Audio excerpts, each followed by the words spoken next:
Stop what you're doing and listen.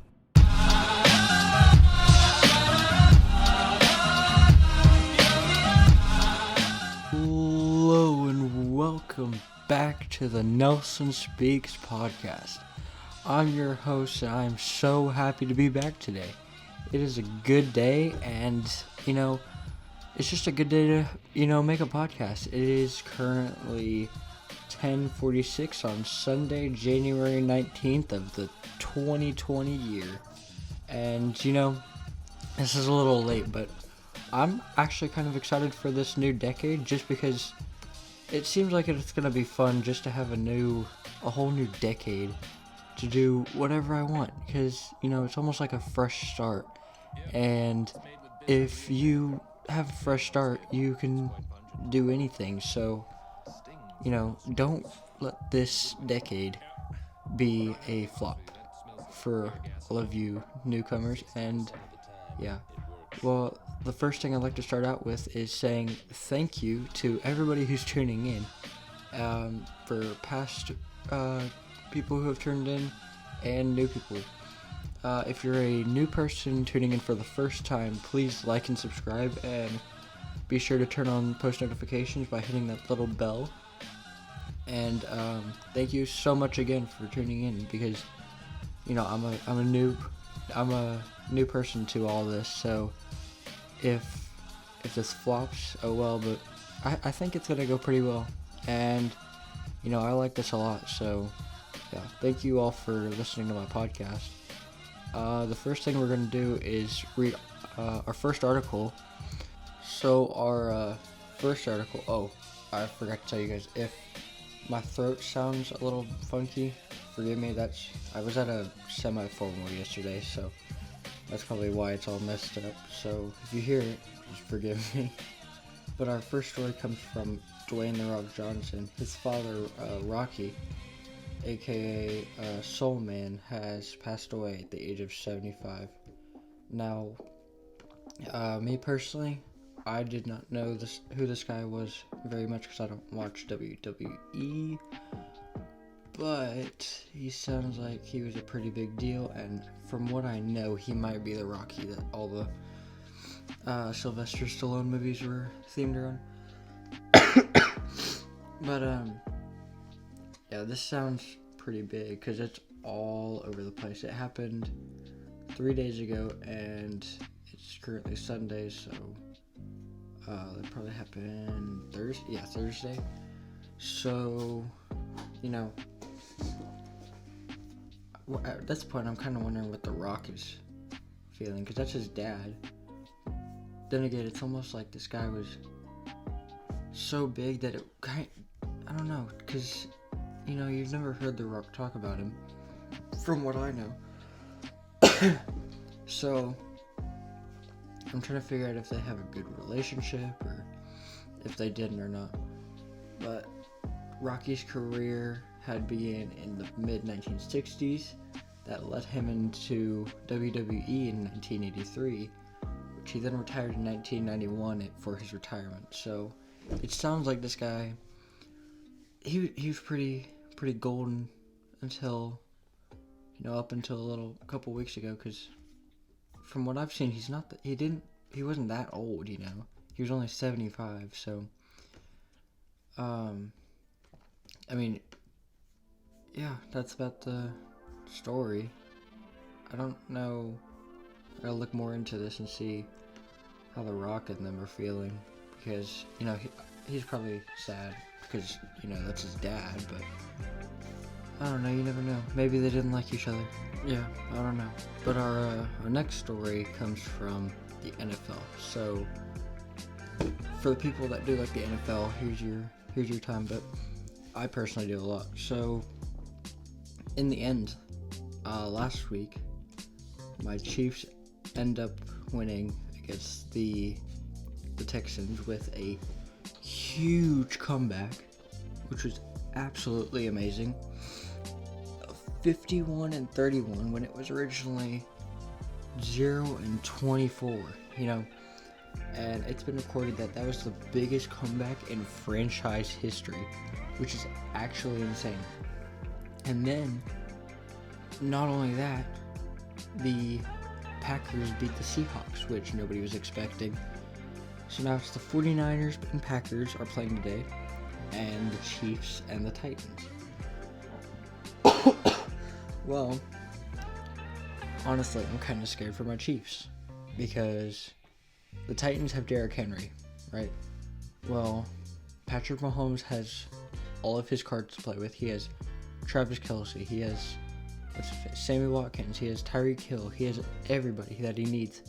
But the thing is, if Derrick Henry's out, what good is an amazing offense? What is the best quarterback in probably NFL history coming from the NFL themselves? Not just me being a Chiefs fan, but what good is a quarterback and an amazing offense if they're not on the field? Because, if Derrick Henry keeps the offense out and they just keep scoring points, there's nothing the Chiefs can do, because our defense isn't as strong as the Titans offense. So we got to figure something out. Travis Kelce is fully healthy now. Last week on the Texans game, he actually did play with his knee injury, so he was pretty good. He did have a hamstring injury,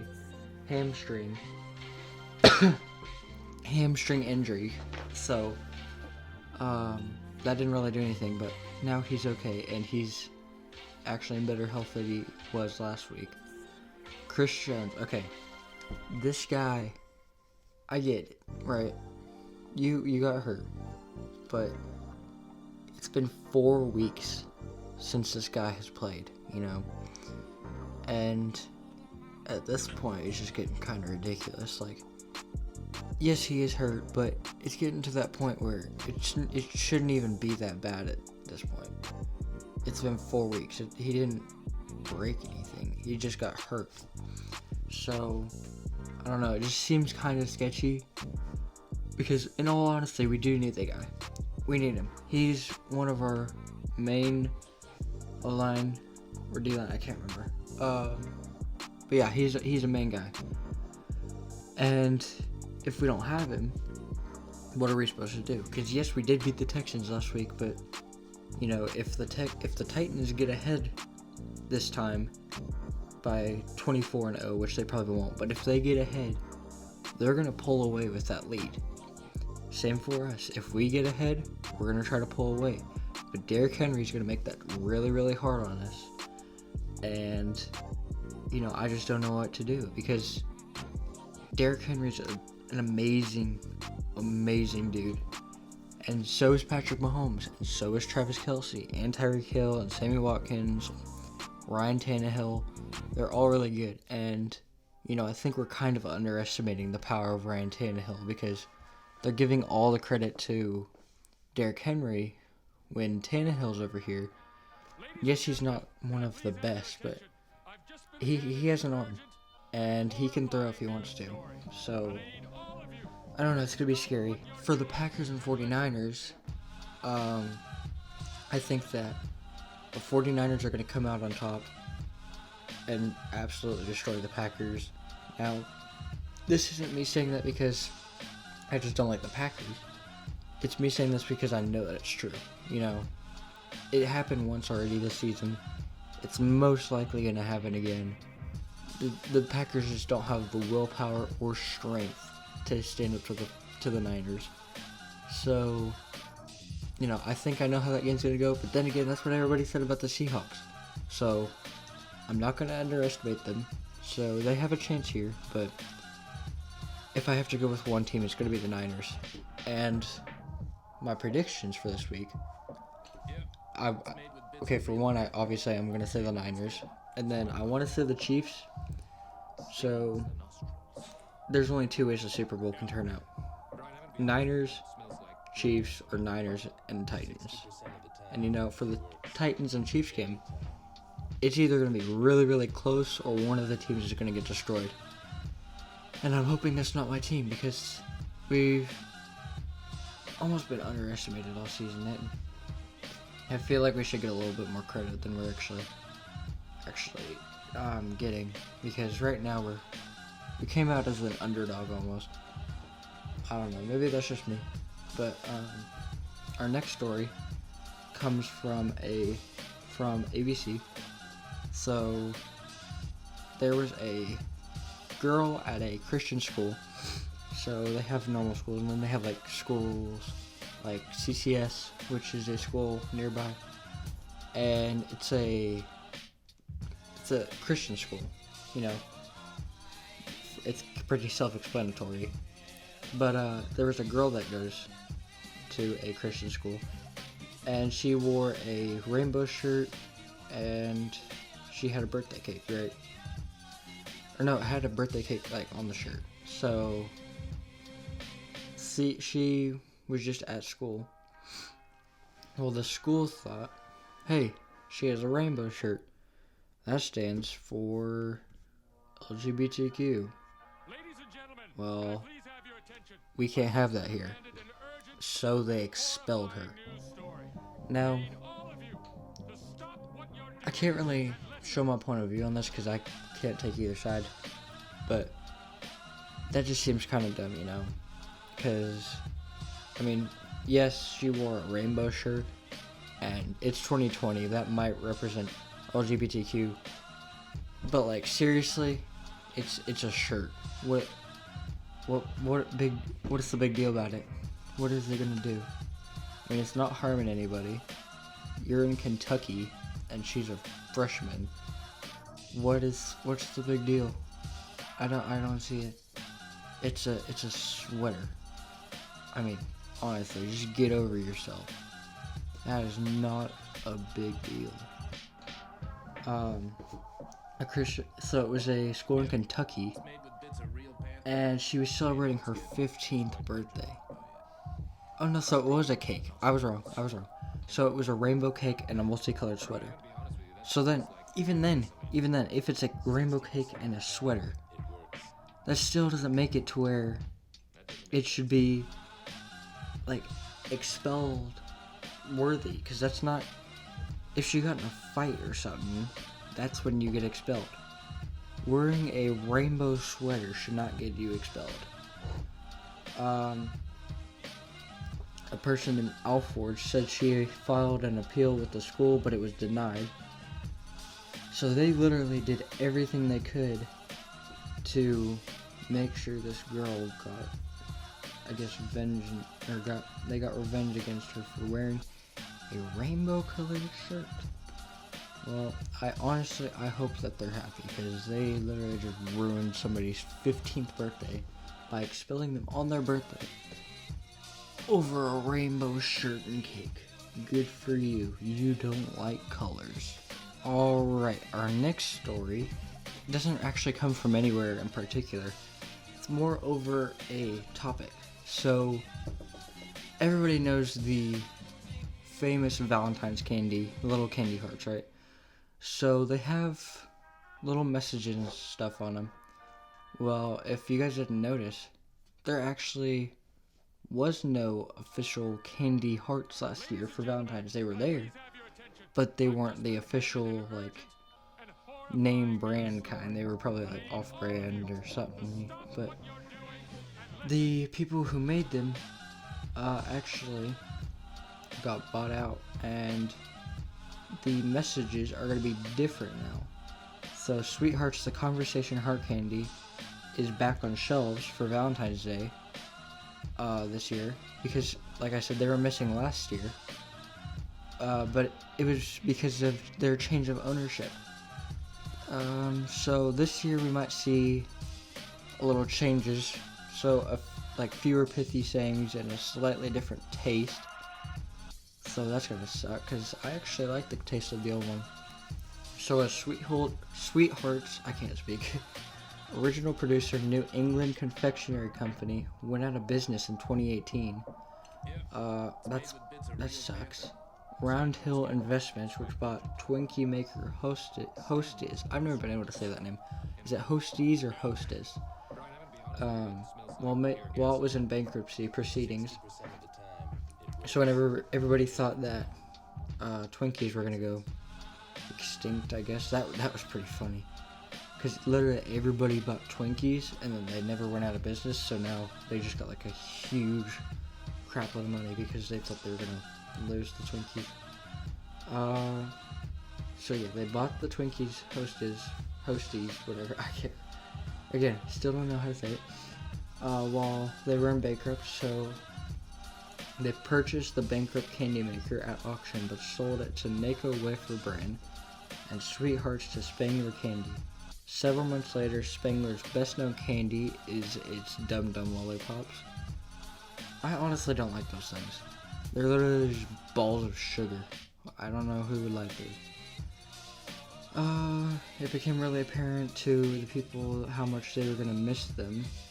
Spangler spokeswoman Diana Moore Offshane said, I don't know how to say her name, the long-moving process for transferring the Sweethearts equipment from NACO's shuttered factory in Revere, Massachusetts, in the plant resulted in delay, she said.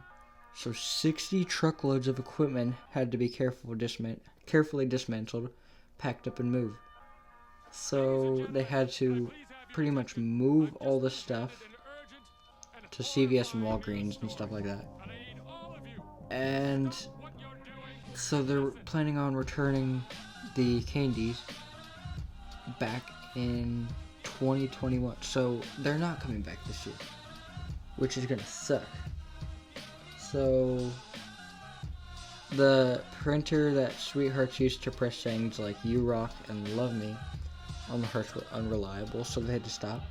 The company decided to invest in a new printer, but the replacement printing equipment was damaged during production, and they could not get the equipment fixed completely, so that's why they won't have it this year. So although fewer Sweethearts will come with the sayings that they are known for, Spangler is bringing the candy back to its roots by reviving the old recipe.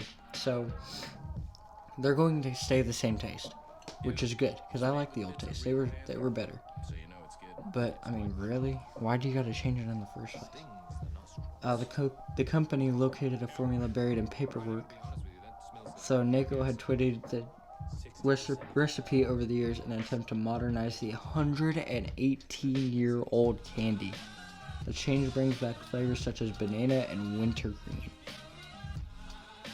That does not sound good at all. It's... Oh god, who would want to eat a banana candy? I mean, really. And then, let's say, wintergreen. Is that supposed to be like evergreen? Imagine having like a tree candy, you know? Like, if you had a candy that was tree flavored, that'd be kind of weird. I don't know. Comment if you'd like to try that. But, yeah, so thank you everyone again for listening. This one's gonna be a little bit longer. Just again, this podcast thing means a lot to me, and I like doing it a lot, so I'm going to try to keep up with it. If you guys have any suggestions on stuff to talk about or do in the next podcast, leave it in the comments, and I'll be sure to read them and add the stuff to the next podcast. If you like the podcast, please like and subscribe, and again, if you're a new listener, please like and subscribe as well, because, you know, I'm a growing podcast channel, slowly but surely, and please turn post notifications on, because then you'll know when I upload. So thank you, and good morning, good evening, good afternoon, and good night.